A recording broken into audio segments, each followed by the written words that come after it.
म चाहिँ हामीलाई के छ भन्दा हामीलाई चाहिँ बेसिकली हामीलाई एरेको छ है त एरेको सुरुको इन्डेक्स चाहिँ अब हामीलाई के गर्नुपर्छ भन्दा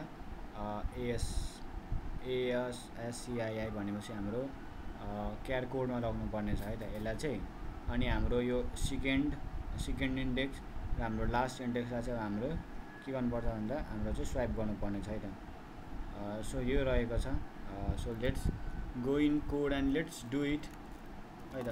सो फङ्सन हामी फङ्सन स्वाइप भनिदिन्छु म यहाँ वर्ड भनिदिएँ। अब मैले यहाँ गएर डाइरेक्ट त्यसपछि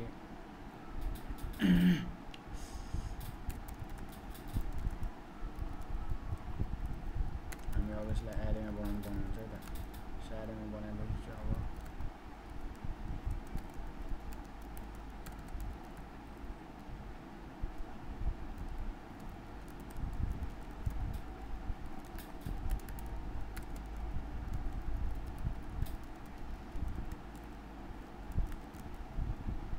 डट यदि योभन्दा ठुलो छ भने चाहिँ हामीलाई के भन्नु लेट टेम्पमा गएर चाहिँ अहिलेको वानले त्यसपछि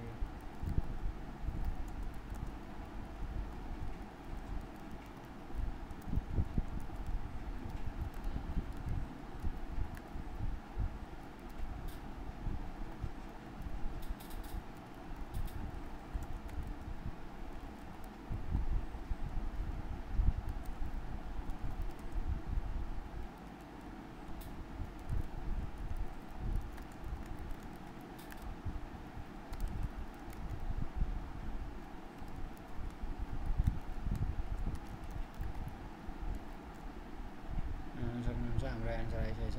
सो यसरी गर्नुपर्ने छ है त guys. I hope you guys got it.